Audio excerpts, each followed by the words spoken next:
These are the most chaotic bust darts I've ever sewn in my life, and that's really saying something. My baby shower was coming up this spring, and as an Enneagram 4, of course I thought, what am I supposed to do? Buy something off the shelf? No, definitely not.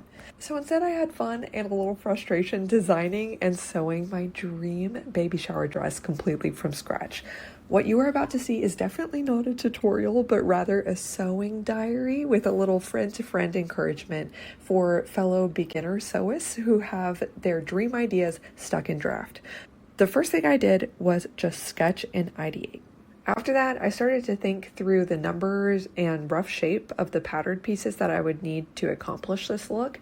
And then with a measuring tape and a heavy dose of reckless abandon, I just started guessing what the measurement for each piece might be compared to my body measurements, as well as other pieces of clothing in my closet.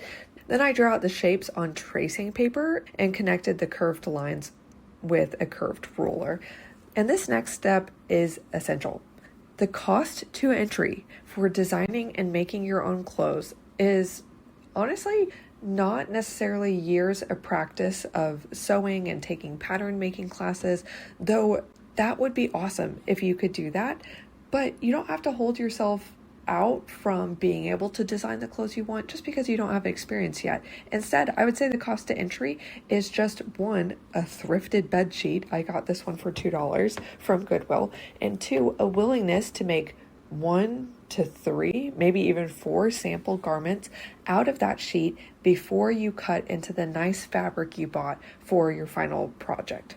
Of course, this takes patience, and it is the opposite of a dopamine hit instant gratification, but in my opinion, it's the only way to feel your way through self-drafting as a beginner while still giving yourself a chance to have a wearable garment in the end. But I know it's hard to exercise that kind of patience, so honestly, here are my unfiltered thoughts after I had spent a few days working on the first edition of my sample. The way my heart sank when I first tried this on after spending days on it. But of course, like, I knew that I was just doing this as a toile, like the first sample, and I needed to work out my pattern. So definitely have some edits on this one. The neck is a little bit too bulky. The side shape is weird. The back ended up a little more sexy than I intended for my baby shower. Yeah, I think that this needs to be higher up so it emphasizes the bump a little better and doesn't hit me at kind of like a wide point. I think it'd be better if it's like this. And then I think I intended for the back to not be so low, so that'll help if it's higher up. I also think I'm just going to do a closed back in general. I'm going to abandon this idea of like the 2 straps. I don't know if you can see that. The pockets I put at my knees. Good move, yes. I'm gonna make one more sample out of this sheet and then I'll be more confident about cutting into my special fabric. I just made a huge list of little nips and tucks and changes that I thought needed to be made to the second version.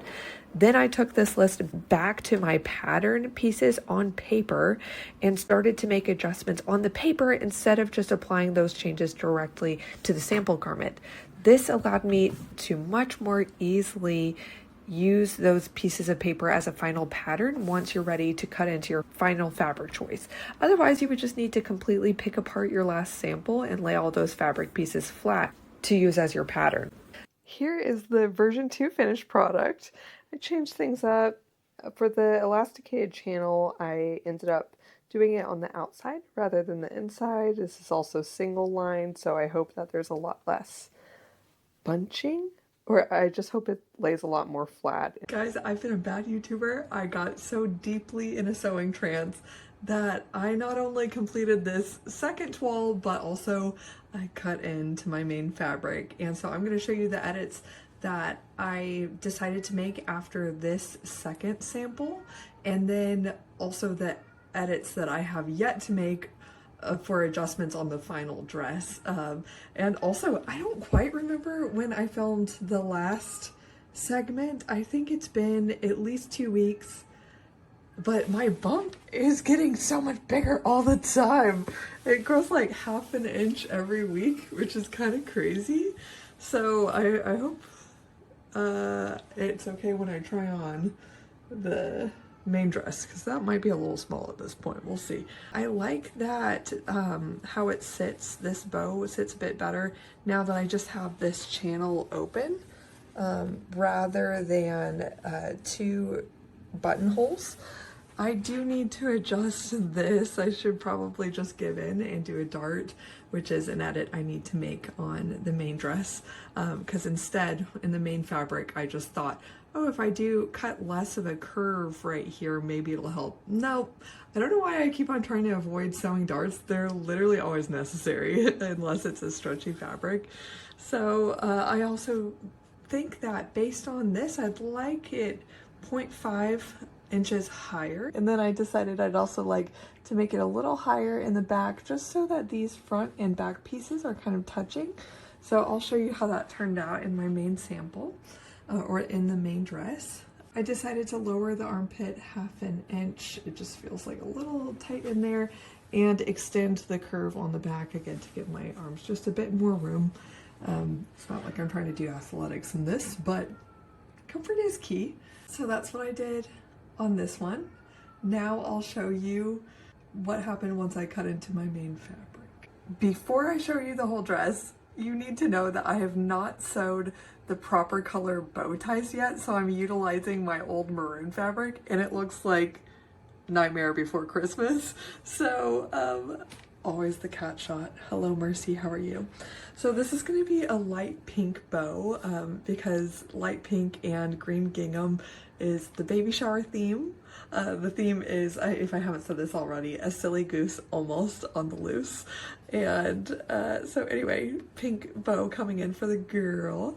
I have a few things to change about this. First off, I'm not quite sure this scale of gingham is, or checkered fabric is maybe the proper term, is flattering, but we're here now. So what I'm going to do is take in the bust with some darts. This angle is pretty difficult, but I'm also going to, I think, pinch this back part a bit. I'll take that in. Lastly, the skirt, you could probably tell that this is not the most flattering way it could be draping. So I need to extend it and widen it a bit more. Also take in, once again, incredibly low pockets. So I'm gonna raise those up a bit, and then I'll put godets in on the side to make the skirt more voluminous. After all those things, again, including making a pink tie for the neck and under the bust, I hope that I will be feeling okay about this being my dress to the party. Wish me luck. So with a seam ripper and a pie-shaped godet piece in hand that I completely made up out of nowhere, I decided to get after it. Here is what I did. I just quickly pinched some bust darts chaotically. They were not even perfectly measured, but they ended up relatively even by the grace of God. And then I made waist ties out of the actual fabric that I wanted, and boom, we're ready for the party. Here it is. Da, da, da, da, da. Guys, look, all that late night chaos sewing paid off. I am so pleased with how much better this skirt is after putting in these godets.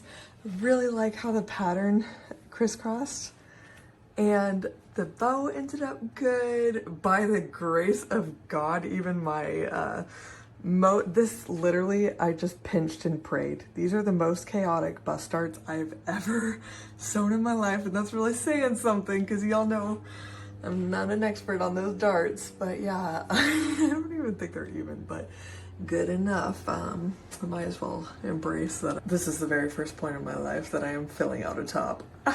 I just feel so cute. Oh, and it matches the theme perfectly. Let me show you. I actually just, let's do a little room tour. Look, my little cowboy theme. I hand painted all of those shapes on the wall, and I just steamed one of the, I guess, photo op signs that we'll have. There's a little silly goose on the loose. I don't know that you could see, but that's green. The color theme is green gingham and pink. And so I am so excited to match, and you might be able to tell that I really like checkered patterns, and I think it's all good. I would have definitely done myself a favor in the construction if when mocking up the original dress, I would have just done a basting stitch along the side. It did take a lot to seam rip all of the sides that I had sewn and serged, sewn with like a tight stitch. I ended up removing the pockets. I think I could have still done them, but I was worried about it not draping quite as nicely. And also just time. I was trying to complete this pretty quickly. The only thing I have left to do is learning my lesson, I did these bust starts with a basting stitch. So I will run over those again with a regular stitch. And then, I'm sorry, this is so chaotic, but for the back, I just pinched it and did a dart right in the center of the back. I was just freehanding it, and I think it turned out okay too. So I will just do a regular stitch over that basting stitch as well and call it a day. Let me know what you think, and if you're more experienced, please share your advice for beginners wanting to self-draft. And if you're a newbie like myself, please share what kind of garment you would like to design and sew yourself. I hope that this inspired you and showed you that sewing can be fun and it doesn't have to be intimidating. There's not a huge moat to entry. I think you could just do this, get some tracing paper and a bed sheet and just give it a go. And some personal notes about my baby shower. My favorite moment was seeing our friend Eugene from Korea win the Who Knows the Couple Best game. For context, second place was my own father. Eugene is a literal savant who could remember obscure details about all his friends' lives, no matter who you are and how many times you've met, even if it's just a few. He's a real one. Thanks for joining me for this sewing diary, and I'll see you in the next one. Bye.